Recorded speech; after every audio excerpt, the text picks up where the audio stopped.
Okay, guys, so I'm going to look at scene 8, which is, again, a really excellent one in terms of the direct connections and contrast between Streetcar and the Birthday Party, because this takes the form of a kind of, at least an undermined version of the birthday ritual, an undermined form of ritual celebration. It's a kind of birthday party for Blanche that goes wrong, and so therefore, I think at the centre of this, there's that, that's suggestion that a birthday party itself is about the affirmation of identity, and really what we see in this scene in Streetcar is the first moment at which Blanche's sanity begins. The cracks begin to appear in Blanche's sanity. Excuse me, the scene setting in the opening constructs this leitmotif that I think recurs throughout the play itself, and I think shows us who possesses power, and the verbs in this scene setting reveal the kind of penetration of reality and the forceful destruction of illusion. So we see it's dusk, and so we've got this moment of transition in the setting in terms of the time of day. It's still golden, so there's this clinging on to, I think, perhaps the sort of halcyon days of Blanche's illusions. A torch of sunlight blazes on the side of a big water tank, so there's this really powerful verb that shows us, I think, the penetration of light into the reality of this situation. Across the empty lot towards the business district, which is now pierced by pinpoints of lighted windows or windows reflecting the sunset. So light appears to be kind of rebounding everywhere in this particular place, and it's reflecting this moment of downward trajectory, but also the piercing itself, I think, captures this idea of reality kind of penetrating the scene. Three people are completing a dismal birthday supper, so this opening suggestion of the undermined version of the birthday ritual, the ritual of self-affirmation. We have that ritual reversed here in its significance. Stanley looks sullen, so Stanley's kind of depressed at this moment in time. I think a possible sense of guilt is evident in this particular line here. There's a possible sense of his own guilt. And Stella is embarrassed and sad. She's embarrassed, I think, by the situation that's being created with Mitch and Blanche and Stanley's role in that. And is, I think, depressed for Blanche because that possibility, that redemptive possibility of their relationship has been destroyed. There's a fourth place on the table which is left vacant. And that, obviously, that gaping kind of void there is Mitch's absence. Suddenly Blanche has this desire to hear Stanley's stories. She says, tell us a funny story to make us all laugh. So again, I think, in that moment, there's this sort of sense of illusion. And I think the fact that we're now turning to Stanley for illusory, aesthetic, escapist forms of evading reality tells us, I think, about the state of desperation that these characters are in. Her language, again, reflects that kind of feigned nobility of the South, I think, with this, I've been stood up by my bow, that language, I think, again, is supposed to connote that sense of socioeconomic superiority that causes so many problems for them. In this dialogue where they talk about stories, there's this real sense of conflict between their views and their taste, I think, involved in this, because tell us a funny little story, Stanley, Blanche says. And Stanley goes on to say, I didn't think you liked my stories, Blanche. I like them when they're amusing, but not indecent. I don't know if they're refined enough for your taste. So there's, again, this socioeconomic resentment, I think, at this moment in time. And then the music fades, so that I think Blanche's following story becomes a replacement, and it offers perhaps that psychological commentary, that chorus-like function that music, I think, fulfills in Streetcar. And she tells us this story about the parrot. And importantly, the story itself is about an effort to mask a crude reality that proves to be problematic for the protagonist. She says, I must run through my repertoire. The fact that she, again, depicts this through the language of even a raconteur's ability to tell stories. Shows us her disconnection from reality. And then when she actually tells the story itself appears to be about this particular theme of an effort to mask a crude reality. So one morning the old maid had just uncovered the parrot for the day. Now who should she come up with but the preacher? Well, she rushed back to the parrot and slipped the cover back on the cage, and then she let in the preacher. The parrot was perfectly still, just as much as a mouse, but just as she was asking the preacher how much sugar he wanted in his coffee, the parrot broke the silence with a loud and said, "God damn, but that was a short day." This is here again, there's about this crudity being covered up in the story and the fact that it can't, and I think that actually foreshadows the destruction of Blanche and the way that it's based upon that revelation of an authentic type of crudity that's being masked by her kind of feigned sense of social superiority.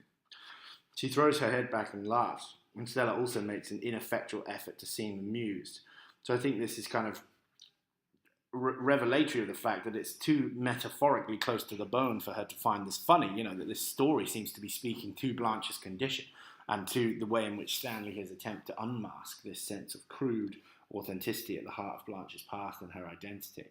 Stanley pays no attention to the story but reaches way over the table to spear his fork into the remaining chop which he eats with his fingers. So he's completely disengaged from this, which is again a kind of a display of power. I think his disengagement from this fabricated reality becomes a form of a display of power, and then his aggressive action with this meat, I think, shows us this again. The way his physicality communicates this sense of commanding authority and control over the stage. Ironically, Stella says Mr. Kowalski is too busy making a pig of himself to think of anything else, and there's a sort of conflation there of Stanley with what he's eating, and that sort of animalized similarity. Your face and your fingers are disgustingly greasy, so there's this real sense of hostility towards him in these lines, I think, because Stella has developed a sense of guilt for his involvement in the destruction of the relationship between Mitch and Blanche. And then in response to this, he hurls the plate to the floor, and this is inviting, I think, comparison with McCann's paper-tearing ritual that he seems so keen on in the birthday party.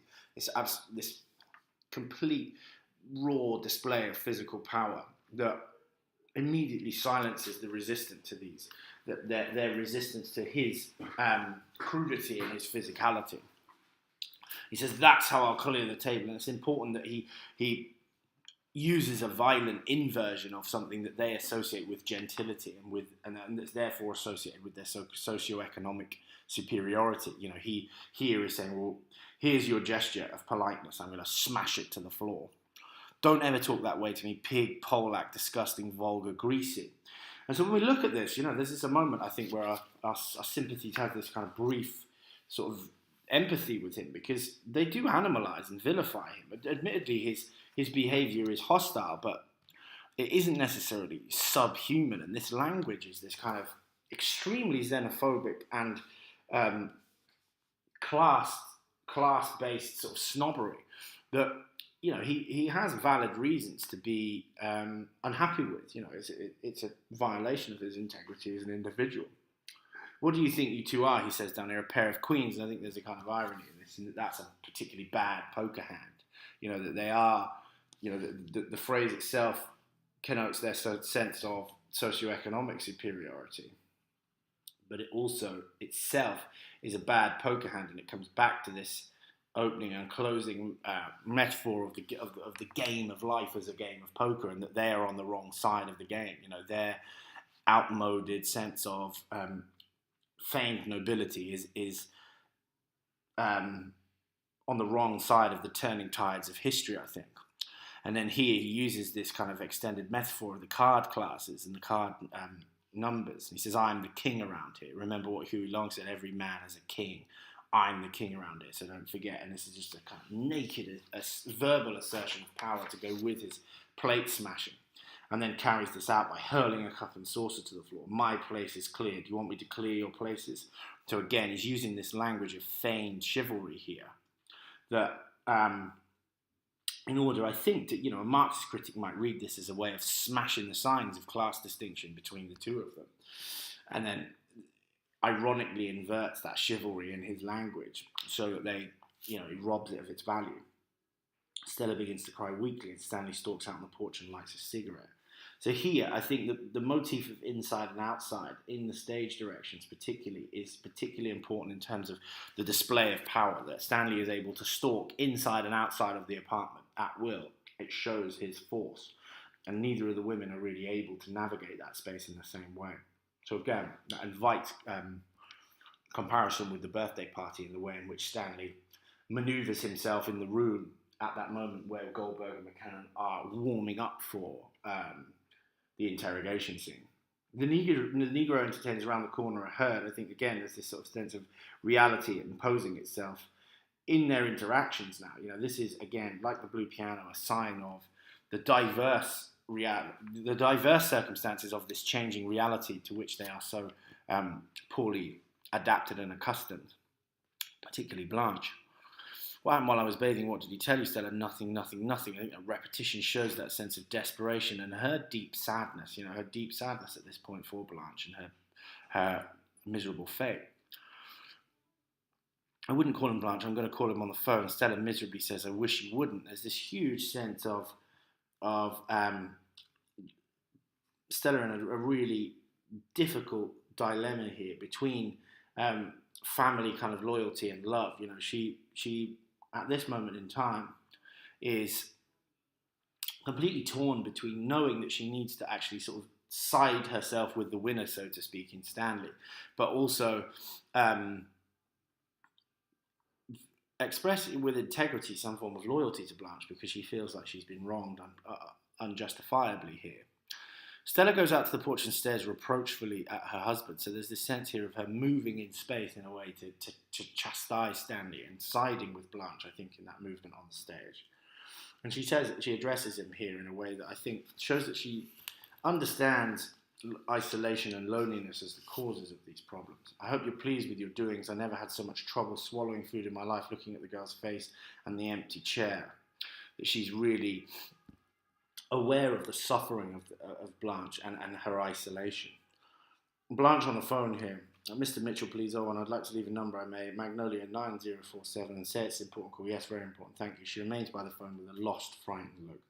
And so her innocence and fragility are extremely evident in this particular direction.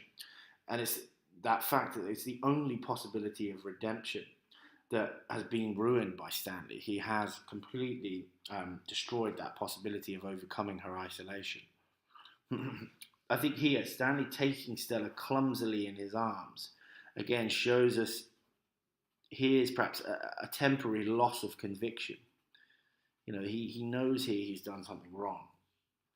And then his sort of reconciliatory tone here is very, very different to his aggressive behaviour earlier on in the scene. Stella's going to be all right after you had the baby. It's going to be all right again, you and me, the way it was.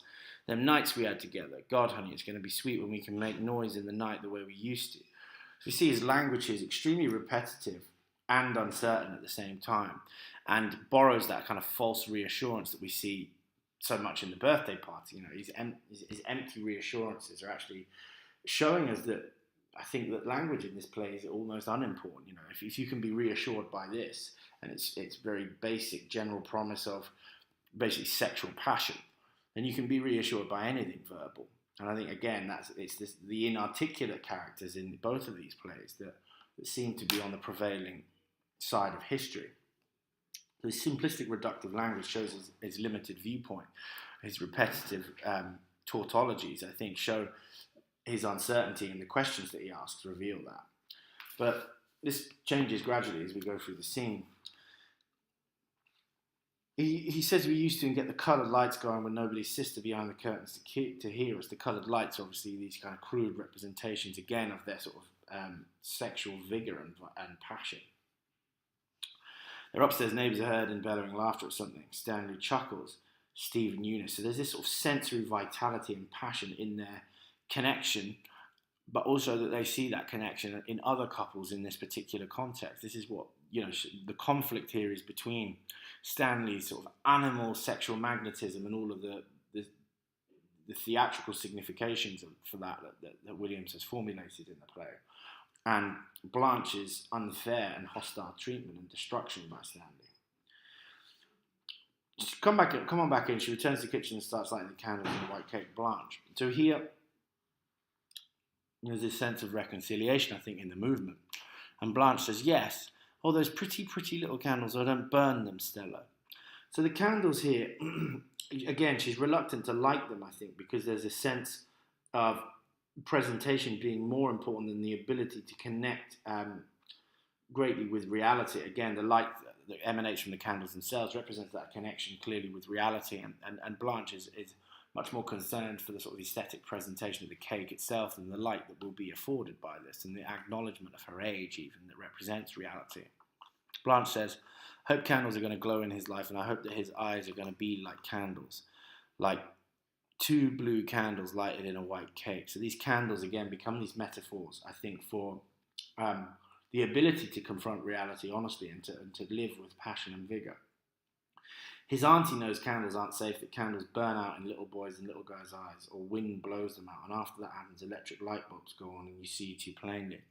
So we have this, I think, her figurative language, her use of metaphors here, I think attacks the prosaic limitations of Stanley's vision, and that candles here represent, I think, a connection with reality through the lens of beauty. You know, the leitmotif is always about the connection of reality, but this is not actually about being able to escape reality. It's about being able to see it in the right way, being able to see it through the lens of love and the possibility of redemption and the belief in the connection of human beings, rather than the electric light bulbs that represent Stanley's way of seeing that kind of hostile, naked vision of reality that is not designed to be kind of filtered for the eyes, or is not sort of conducive to pleasurable sensory experience. You know, that alteration of reality through soft, natural lighting is what Blanche seems to believe in. You know, that you do have to kind of alter reality slightly because it's violent and can ultimately destroy your sanity, and that's what we go on to see with her.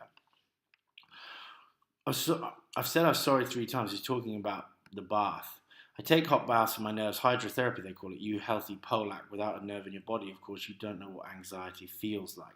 So she's attacking him on the grounds of a kind of crude sensibility, which is, again, you know, the language that she uses here to identify this kind of physiology with national traits and race, I think is, you know, it has a similar dynamics to things like eugenics, where we try and attribute these kind of physiological symptoms of nationhood and of racial identity. And I think, you know, it shows her extreme xenophobia. And Stanley reacts very aggressively to this. I am not a Polak. People from Poland are Poles, not Polaks. But what I am is 100% American, born and raised in the greatest country on earth and as proud as hell of it, so don't ever call me a Polak. So this confident assertion of Americanness. I am colonizing what you consider to be your own national identity. I am involving myself in it and taking part in it and having it for myself. But the conflict then becomes about, well, what does it mean to be American? What does it mean to be a character that is 100% American, born and raised in the greatest country on earth? And the conflict then is about ideology and about values and modes of living, which obviously they intensely disagree on. The phone rings and Blanche rises expectantly, so there's a sense of this sort of painful sense of optimism, I think, in her behaviour and her demeanour here. And Blanche says, "Oh, that's for me, I'm sure." And Stanley says, "I'm not sure." So he's kind of at the centre of the call. He places himself even in this part of her life, and he crosses leisurely to the phone. So again, his movement in the scene shows his command of the situation. "Hello? Oh yeah, hello, Mac." He leans against the wall, staring insultingly in at Blanche. She sinks back in her chair with a frightened look, leans over and touches her shoulder. So again, even when he's outside of the scene, his eyes are able to penetrate the scene with his male gaze, and there's this real sense of commanding the space just through his look, you know, his gaze and his sexual objectification, I think, at times of Blanche, even if it's insulting, forces her into this very passive, subordinate position. She sinks back in her chair with a frightened look. So again, you think of that, the way that behaviour mirrors Stanley's in the interrogation. She's forced into that seating position through just the naked physical display of power rather than the linguistic, evasive, euphemistic language of Goldberg and McCann. She has a frightened look on her, so she is aware of the tangible threat that he poses. Stella leans over and touches her shoulder. So Stella at this moment is completely torn in this conflict between the two of them. And Blanche says, "Oh, keep your hands off me, Stella. What is the matter with you? Why do you have to look at me with that terrifying look?" So I think Blanche, for the first time, sort of reacts hostilely to Stella, with extreme sense of hostility. I think because she realizes that Stella is in this kind of this ambiguous territory in terms of her positioning in this conflict. And talking about bowling, and then even in the anecdote we see there's this sort of assertion of control. I had a little trouble with Riley last week. I'm the team captain, and all right then, we're not going to bowl at Riley's, we're going to bowl at the West Side, all right, Max, see you. So again, his language, extremely assertive even with other characters in the play, so it's not just a simple case of dominating Blanche. He hangs up and returns to the table. Blanche fiercely controls herself, drinking quietly from her tumbler of water. So there's, I think, an enormous sense of sadness that's held in to prevent it from appearing in front of Stanley and from allowing him to win in this battle. She is desperately trying to retain her sense of composure and control. Then he speaks slowly with false amiability. So this is a kind of aggressive maneuver here. And again, it's a connection between these moments in the birthday party where we have this sort of feigned gentility, feigned politeness being used to express aggressive intent. Sister Blanche, I've got a little birthday remembrance for you. And this is where he does go about trying to destroy her because it captures this sense of isolation. He's destroyed this possibility of redemption with Mitch and then goes about destroying her feeling of connection with the family. "Oh, have you, Stanley? I wasn't expecting any. I don't know why Stella wants to observe my birthday. I'd much rather forget it when you reach 27. Well, age is a subject that you prefer to ignore." There's this sense of false hope, I think, in these series of exclamations. And Stanley obviously expresses this shock deliberately to undermine her. 27. She's lying about her age as well. He quickly says, "What is it? Is it for me?" He's holding this little envelope towards her. "Yes, I hope you like it." "Why?" "It's a ticket back to Laurel on the Greyhound Tuesday." And so this, again, precipitates the Vasuviana music, the trauma in her brain. Again, it has that kind of choral function. It's chorus-like in its function. It offers us the kind of commentary on the state of her mental degeneration, which is precipitated to a new level of insanity here. The Vasuviana music steals in softly and continues playing.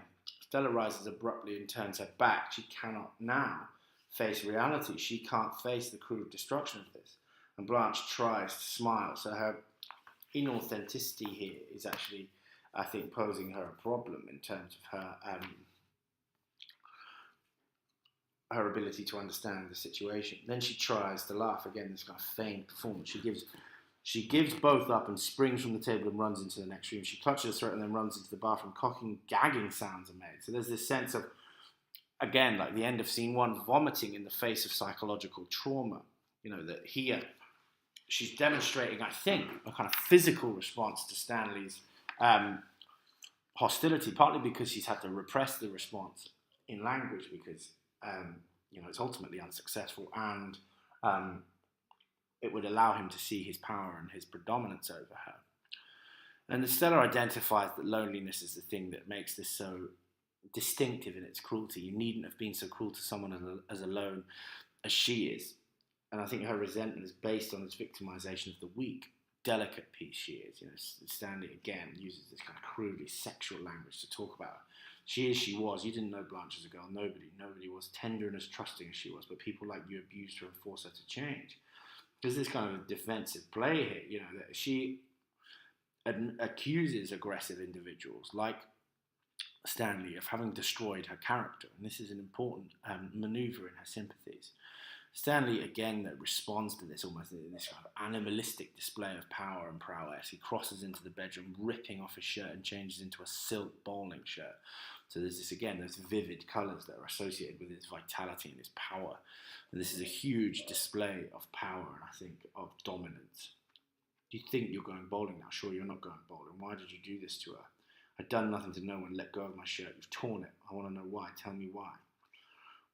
Now, she tries to be domineering of him. And then Stanley says the story. When we first met, me and you thought I was common. How right you was, baby. I was common as dirt. You showed me the snapshot of the place with the columns. I pulled you down off them columns and how you loved it, having them coloured lights going. And wasn't we happy together? Wasn't it all okay till she showed here? So they're here. Their passion is the sort of motif of light, which is vivid in its intensity, and it's precisely what Blanche can't handle. You know, the nature of their relationship is precisely what she is unable to find some way of accommodating in her life. But pulling you down off these columns, I think, is this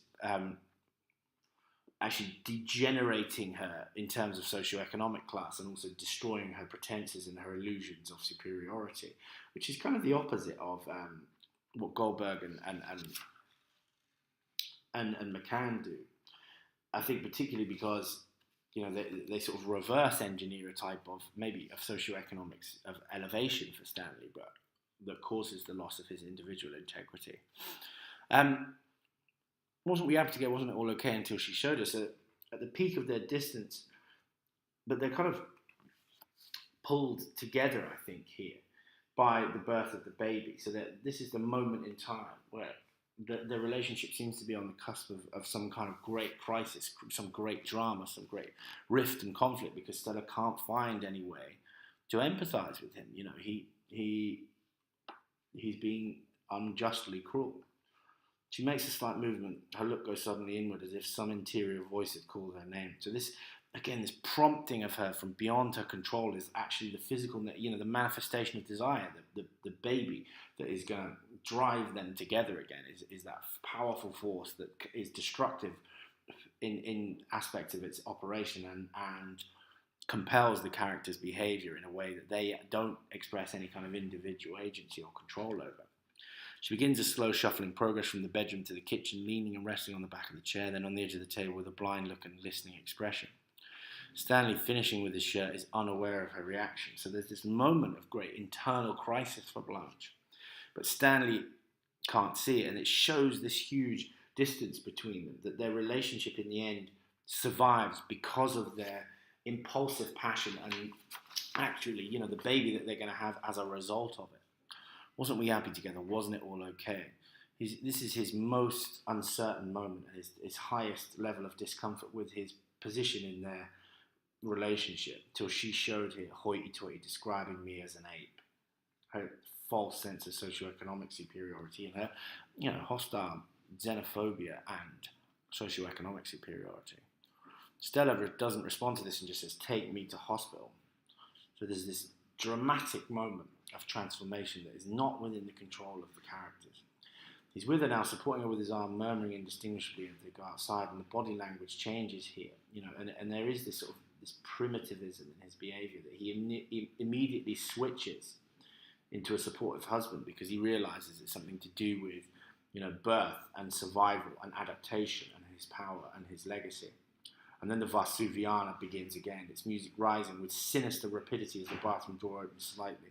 So as Blanche tries to reconfront the scene, the music becomes louder, and it shows that kind of escalation in her insanity that is about to be proved by the language she uses. She comes out twisting a washcloth. She begins to whisper the words as the light fades slowly. I think that light here is the light of her mind and her sanity.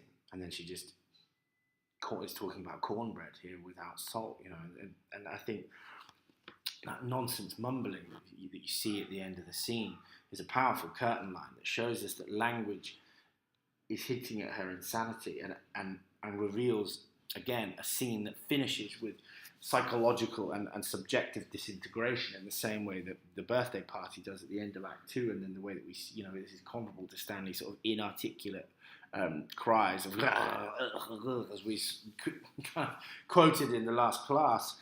And it also, I think, comes back to the Mexican flower seller, which is an example of sort of ominous proleptic irony. It's in Spanish and has that connection. And again, yeah, connects, I think, to Stanley's inarticulate conclusion in the birthday party.